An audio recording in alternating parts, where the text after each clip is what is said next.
จะมาแต่ใช้ก็มาทานไหมจะมาแต่หาเราไหมได้บ่โดยเด้โดยนบมือใช้เราไหมเจ้าหาขายแล้วโอ้ได้จักพันนี่ล่ะได้20,000โอ้ไปหาอยู่ไสเราไหมน่ะห้วยว่ะห้วยอ๋อไปขายแล้วไหมได้เงิน20,000บ่โอ้ได้เงิน20,000แล้วจะเอาไปให้หยังบาดนี่ซื้อฮะ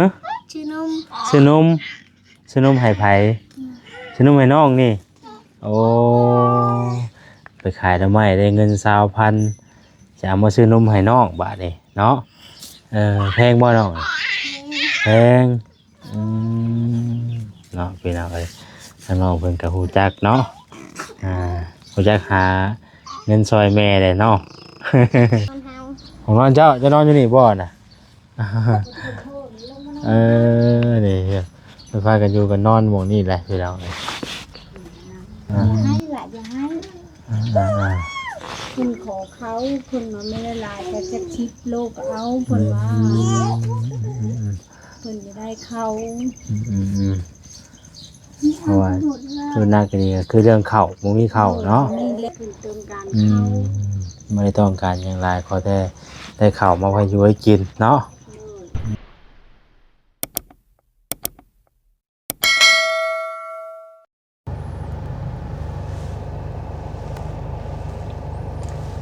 สบายดีเด้อสบายดีพ่อแม่พี่น้อง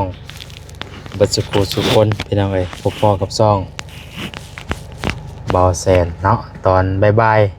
ๆมื้อนี้เดินทางเข้ามาหา2แม่ลูกที่ว่าเพิ่นมีลูกน้อยทั้ง2คนนั่นแหละพี่น้องเอ้ยเนาะที่ว่าแสนเข้ามามื้อค่ำๆมื้อนั้นนะเนาะเข้ามามื้อเอาเครื่องอยู่ของกินมาให้เพิ่นมื้อนั้นแหละพี่น้องเอ้ยเนาะเข้ามามื้อนี้ก็เข้ามาอัปเดตหรือว่ามาถ่ายให้พี่ให้น้องเบิ่งอีกเทื่อนึงพี่น้องเอ้ยเพราะว่าเมื่อก่อนก็มาค่ำเนาะเขตที่ว่าทางน้องเตเพิ่นพามามื้อนั้นแหละตอนค่ำๆแรงๆนั่นแหละพี่น้องเอ้ยที่เพิ่นไปขอความช่วยเหลืออยู่บ้านน้องเตนั่นแหละเนาะพอดีว่ามื้อนี้ก็เดินทางเข้ามาทางนี้อีกพี่น้องเอ้ยพอดีมื้อนี้ก็มาคนเดียวพี่น้องเอ้ยเนาะทางบ่จิตเพิ่นก็ไปฉีดยาคลายหญ้าอยู่ให้อยู่หน้าเพิ่นพี่น้องเอ้ยวันนี้ก็เป็นบรรยากาศครึ้มๆแน่เนาะคือจังฝนสิตกนี่แหละพี่น้องเอ้ยก็เลยมาผู้เดียวมื้อนี้ทางบ่ซาดีเพิ่นก็ดำให้ดำหน้าทางบ่ค่ำก็ดำหน้าพี่น้องเอ้ยเนาะทางบ่แซนก็อีกจักมื้อผู้ใดเนาะอีกจักมื้อก็สิได้ออกไปดำให้ดำหน้าซอยเพิ่นคือกันพี่น้องเอ้ย เนาะมื้อเทื่อจะว่ามื้ออื่นนี่บ่จักเนาะมื้อนี้จะว่าจะออกไปดำหน้าจักพี่น้องเอ้ยถ้าว่าบ่มีเวียกมีงานไปทางไหนก็สิได้ออกไปดำให้ดำหน้าซอยเพิ่นคือกันได้ทางบ่แซนก็ได้พี่น้องเอ้ยเนาะมื้อนี้ก็พอดีว่านี่แหละมาอัปเดตเบิ่งอีกครอบครัวนี่พี่น้องเอ้ยถามไทยเพิ่นเบิ่งอีกเทื่อนึงก่อนว่าเป็นจังไดนะเพราะว่ามื้อนั้นน่ะก็มื้อนั้นก็มาแบบฟ้าวๆแน่ฝนก็ตกแน่มื้อนั้นพี่น้องเอ้ยก็เลยยังบ่ได้ถามอิหยังคักปานใดเนาะว่าเป็นจังไดนะพี่น้องเอ้ยเพิ่นขาดแคลนหยังแน่เนาะเพิ่นต้องการความช่วยเหลือแบบใดมีหยังที่ว่าทางผู้หลักผู้ใหญ่เพิ่นสิซอยได้แน่เนาะก็ติดตามพวกนำกันเด้อพี่น้องเด้อเนาะเอาจังไดก็ฝากเป็นกำลังแรงใจให้แน่พี่น้องกดไลค์กดแชร์กดติดตามให้ในเด้อพี่น้องเด้อแล้วก็ขอบคุณที่บ่กดข้ามโฆษณาไปพี่น้องจังไดก็ติดตามพวกนำกันเนาะนี่พี่น้องเนาะอันนี้ก็จะเป็นทางเข้าเพื่อนไปเลยพี่น้องเป็นทางเข้าเพื่อนไปได้เนาะทางเข้าได้พี่น้องเพิ่นซื้อร้านนึงนี่แหละเนาะนี่นะว่าทางเข้าตัวโหดชุดโหดดีอยู่เพื่อนอยู่บนเนาะโอ้อยู่โอ้ยโดยสบายดีโอ้นึกว่าสิบ่อยู่เพื่อนไปเป็นลูกสาวเจ้านั่นแหละไปเอาขาหายอย่างมันนั่นแหละโดยสบายดีเด้อ โอ้ย เอาขึ้นนะมานั่งพี่ก็ได้ล่ะเออตัวพี่น้องเอ้ยเนาะ เวลาอันนี้ก็หากมาทหารน้ำไม้เพื่อได้กระขายได้10,000 โอ้กำลังมาทหารเอาไม้ โอ้ย น้องเพิ่นน่ะ ละเอ้ยแล้วก็เอาเงินนั้นให้อย่างนั้นแหละเพิ่นไม่ได้ เพิ่นไปเอาเงิน โดน บ่ได้หายต่อบ่ บ่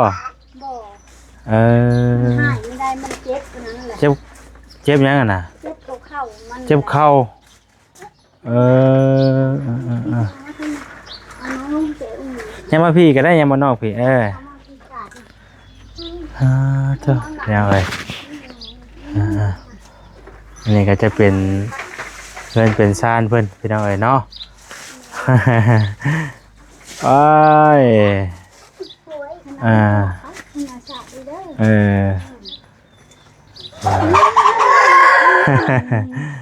โอ้เนาะอันนี้แหละช่วยเอาไว้เป็นเพื่อนเป็นซ่านไปอยู่กับไผแน่นี่น่ะ ดูซ้ำไม่ลูกนั่นแหละ โอ้ดูแต่ช้ำนี่บ่ โดน อ่า แม่เพิ่นเปิดเอาเงินมาเพื่ออันซื้อ เอ ไปโน่น อ ล่ะ เพื่อซื้อนมนมเบิด เวลาเพิ่นปูสาดอะไรพี่น้องไอ้เนาะมันจะครัวไม่ดี ปูสาดนั่งนั่นมันเหลือดึงไปมาจะ อ่า พูดกระทุน อ่า กับเต้าหลอน แล้วนี่กะเต้าพี่น้องไอ้นี่เพิ่นก็จะเป็นองค์องค์ตรงน้ำเนาะ โดย นึกว่าสิบ่พ่อได้มื้อนี้น่ะนึกว่าโอ้ว่าสิอยู่บ่น้อว่ะ ไม่ได้ไปชื่อดอกไปบ่ได้ เออ ไปแล้วแม่นั่งมาเดินขึ้นไปครบปี โอ้เนาะลูกไปแล้วก็แม่ต้องอยู่เนาะ โดย อืม ไปแล้วแม่อยู่ ใช่ล่ะใช่ ขอ กำลังนั่นเนาะเพิ่นกินนมหยังล่ะนี่ กินนมกะโง่แดง การงัวแดงนุ่งงัวแดงบ่ยิ้มหวานเด้อ หมดเลยนมปองกะมะลิอันเด็ก นมปองกามะลิ โดย เป็นยังไงเจ้ามาแต่ใช่ก็ มาพันไม้ จะมาแต่หาเราไหมได้บ่ ขายมาชื่อนม โดยเด้ โดย นมมือ ใช้เราไหมเจ้าหา ขายแล้ว ขายแล้ว โอ้ได้จักพันนี่ล่ะ ในเช้าอัน ได้20,000 น้องว่ะ โอ้ไปหาอยู่ไสเราไหมน่ะ อยู่ห้วยว่ะห้วย อ๋อ ไปหาอยู่ห้วย ไปกับไผน่ะ ไปกับเอ้ยเลยถ้าเอาเงินขายาง อืม หาชมคนกับเอ้ยเลยยังเอาเงินขายางก่อน ไปขายหน่อไม้ได้เงิน20,000บ่โอ้ได้เงิน20,000แล้วจะเอาไปให้หยังบาดนี่ ชื่อนม ซื้อฮะ ชื่อนม ซื้อนมซื้อนมให้ไผซื้อนมให้น้องนี่โอ้ไปขายหน่อไม้ได้เงิน20,000จะเอามาซื้อนมให้น้องบาดนี่เนาะแพงบ่น้องแพงเนาะพี่น้องเอ้ยน้องเพิ่นก็ฮู้จักเนาะฮู้จักหาเงินซอยแม่เลยเนาะ กินข้าวแล้วบ่มื้อนี้ล่ะ กินแล้ว กินแล้วได้ยังได้กิน ลูกมี ลูกมีโดยได้เด้อพันโดยจะเด้อ ชนจักปีก็บ่ได้แม่ ชิป 10 ปีบ่ เลย อายุ10 ปีพี่น้องไอ้พวกนี้เนาะอายุ10 ปีบ่ได้เข้าโรงเรียน เขา เข้าอยู่ปิดได้บ่เพิ่นปิดเทอมแล้วบ่ล่ะปิดแล้ว โดยมา เข้าปอใด วันนึง เข้าปอหนึ่งปีหน้าเพิ่นว่าจังสิเรียนต่ออีกบ่เนี่ย ปีหน้าจังสิเรียนต่อใหม่อีกเนาะตั้งใจเรียนเด้อเรียนอยู่ไสเรียนอยู่โรงเรียนทางใด ห้วย ย่างไปแนวใดก่อน ย่างไป ย่างไปเพื่อสิไปฮอดก็ถือว่าไกลเติบเลยเนาะ อืมมาทางอันพ่อเพิ่นได้จ้ะ พ่อกันนี้เป็นอัมพาตเชตาแล้วลูกหลานเอามือโป่งเข้ามาเลย นั่งไงดิล่ะนั่งไงดิอ่า นั่งอยู่ที่นั่งอยู่ที่ละนั่งก็หมดยกขาอยู่ที่ อ่าอันพ่อผู้นี้ก็บ่ได้มาเลยเนาะ บอกมาเลยไปทะเลแค่กว้างเลย พี่น้องเอ้ยเอาซอยกันบาดนี้เนาะโอ้ยพี่น้องเอ้ย ลูกไปแล้ว แทบจะบ่ได้เฮ็ดหยังบ่ได้แบบนี้เนาะอ่า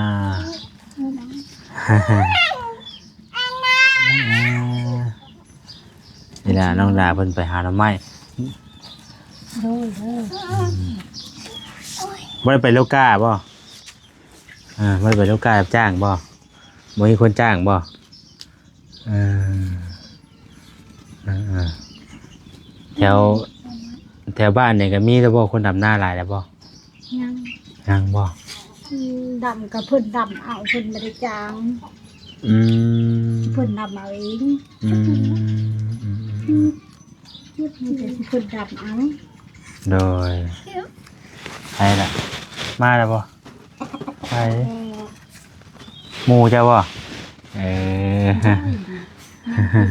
กินน้ำเสร็จแล้วแม่ลูกนกมือให้ลูกนกมือนี่ ไม่ต้องเลย นกมือให้ลูก ข้าวน้ำจำปลาได้พากันอยู่ แต่ กันกิ คน น น้อยเอามาแต่คนน้อยเอามาเฮอไปแล้ว อ่า หมดแล้วทำขายมาแดงนี่แหละ ปกตินี่ซื้อตลอดบ่ซื้อซุมื้อบ่ ชื่อทุ่มเมื่อมือ4โล5โล อ๋อ ได้เงินเช้าก็ซื้อเช้าได้เงิน5ก็ซื้อ5 ซื้อซุมื้อนะว่าแล้วกันเนาะ โอ้ย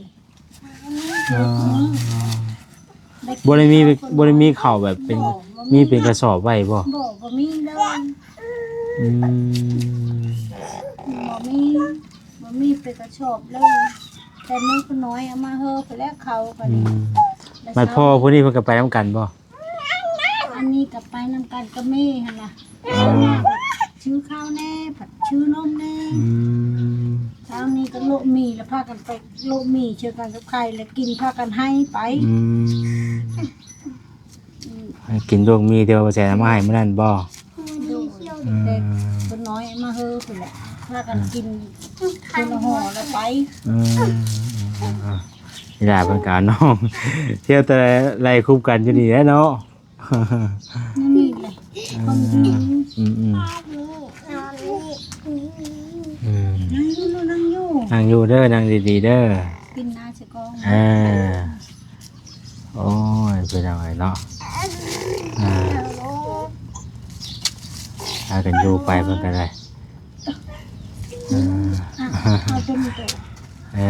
ไปเป็นเนาะผู้นี้เนาะ แล้วสิได้ปีละ ผู้นี้ฮู้ผู้นี้เนาะแค่แน่ผู้นี้ฮู้แน่ ปีหน้าจะกองผู้น้องน่ะ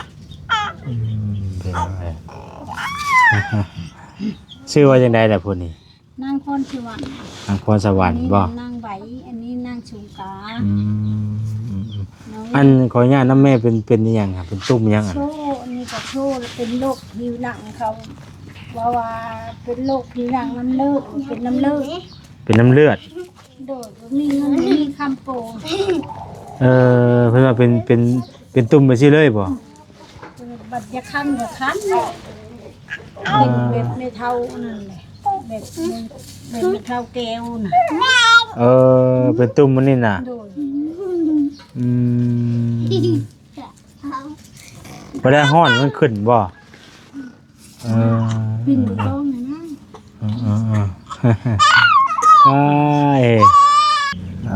เป็นเอาไงเนาะเพิ่นคือแม่เพิ่นผู้นั้นก็ไปเอาเงินเนาะ โดยได้จะชิปละได้บ่40ได้บ่เช่า30,000 พอได้ซื้ออยู่ซื้อกินเนาะ โดย ใช้หมองหนึงข้าวหนึงน้ำหมองโคอยู่โคกินอยู่ทางใดซั่นน่ะอยู่หลังพุ่นบ่เอาช่วยกันเนาะเล็กน้อยกำลังไปเป็นจ้ะโอ้ยเป็นเอาไว้มื้อนั้นก็เข้ามาค่ำ ตะกี้ก็บ่ได้จะไปดอกแม่ว่าอยู่ได้รู้ว่ายันแบบพอหักตัวมาได้แบบ เพิ่นไปสั่งไปเอาเงิน อืม แล้วไปยายมันเพิ่นมาตะแรงนี่ว่ะ อืมโอ้ยเนาะหิวนมมาจากคนเนาะนี่กันเนาะเชื่อหิวนมมาจากคนเนาะ กินนมมด เชื่อกินข้าวแล้วบ่นี่ กินแล้วกินข้าวยำนั่นแหละมา เสียหาเงินใดๆเพิ่นก็ได้เนาะมีหยังเฮ็ดก็เฮ็ดไปเนาะ พี่มานั่งพี่ไว้ เออนี่แหละพี่น้องมองดูมองเศร้าเพิ่นก็ได้ พี่มานั่งพี่ไว้ อ่าอึ๊บเท่าเนาะเท่าเบิ่งเลาะเบิ่งเงินเบิ่งซ่านเบิ่งก่อนอยู่เบิ่งย่างเลาะเบิ่งก่อนพี่น้องเอ้ยมองอยู่มองเศร้าเพิ่นน้ำตรงไว้กินบ่น้ำอันนี้นี่เด้พี่น้องเอ้ยมองอยู่มองนอนเพิ่นฝนหัวบ่ไปได้ฝนตกนี่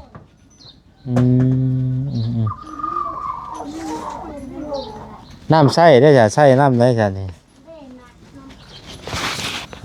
โอ้น้ำไม่น้ำบาดาลบ่โอ้ตัวหมองนอนไผใส่ละนี่ มานอนเฮา หมองนอนเจ้าจะนอนอยู่นี่บ่น่ะนี่ไปพากันอยู่กันนอนหมองนี่แหละพี่น้องเอ้ย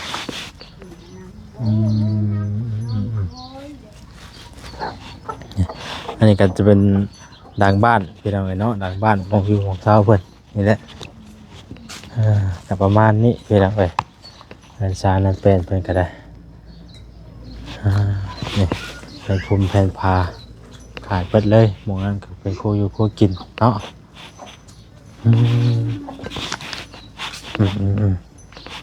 ประมาณนี้พี่น้องเอ้ยขาดไปเลยเนาะเทิงบุญใส่พื้นใส่ไฟได้จ้ะนี่ใส่ไฟยังอ่ะไฟตากแดดบ่ไฟโซล่า มันตายแล้ว ตายแล้ว โดน เออ ตายไปโคมเมา ไปโคมเอา โดนกลางคืนมากินข้าวตั้งแต่เว้น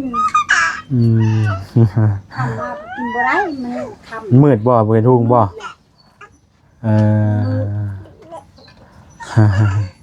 พี่แหละมานั่งอยู่ผีไหมนั่งอยู่ผีเด้อเนาะเลี้ยงเป็ดเลี้ยงไก่นั่นบ่นี่นะ ไก่ลูกเคยนี่แหละเอามาเป็นน้ำพ่อน้ำแม่เพิ่นกระจา เพิ่นเอามาเลี้ยงบ่ วันนี่ละเฮิน โอ้ให้ แต่คู่นึง ให้ไก่นะ โดยเพิ่นขอเพิ่นขอเพิ่นว่าพอฮักเพิ่นก็ยังสิเฮ้อว่าพอฮักคนมากก็จะสิจับมือแม่เอ้ยว่ะเพิ่นแหละ ให้ไก่ไว้เนาะบ่ได้อันยามมันจะเป็นพี่น้องเอ้ยเพิ่นก็ เป็นละเพิ่น โอ้ยเนาะจักสิ เนี่ยมัน ยากเพิ่นก็ได้พี่น้องจักสิว่าได้ใดค่า เพิ่นแห้งอะไรนะข้าวกับนมนี่แหละ นมให้ลูกนี่บ่ โดย นุ่งหัวแดงบ่ โดย กินนุ่งหัวแดงไป2คนเลย นมปองนมปองกามะลิ นุ่มปองกำมะลิ กามะลิแดง แต่คือ แต่เฮาให้เพิ่นกินแนวใดน่ะแบบทรงบ่ ว่าเอามาเพิ่นเบิ่งไปโกรธมันน่ะกระป๋องนมน่ะ กินนุ่มหัวแดงติ แต่ เฮาให้เพิ่นกินแบบไรผสมน้ำบ่ โดย ผสมน้ำอุ่นบ่นมมันนั่นบ่ โดย มันเป็นมันหวานบ่คือจืด หวาน เอ้าคือมันเป็นนมที่แบบว่าเฮาผสมกับอันใส่กับอันกับขนมบ่หยังบ่มันบ่แม่นนมที่ว่าเฮาให้บ่ให้เด็กน้อยกินน่ะว่าบ่ แม่นั่นล่ะชื่อข้าวจี้ก็ได้ มันบ่มีเงินละเอาอันนี้ปอง19,000ตะกี้ ปอง19,000 ปองนึง ปอง19,000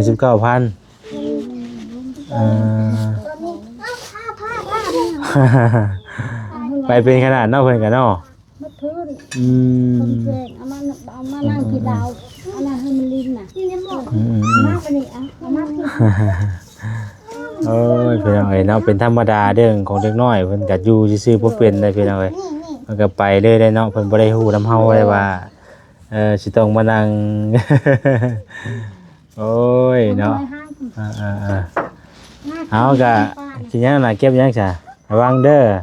กินน้ำปลาน่ะ เก็บเด็กน้อยเฮ็ดหยัง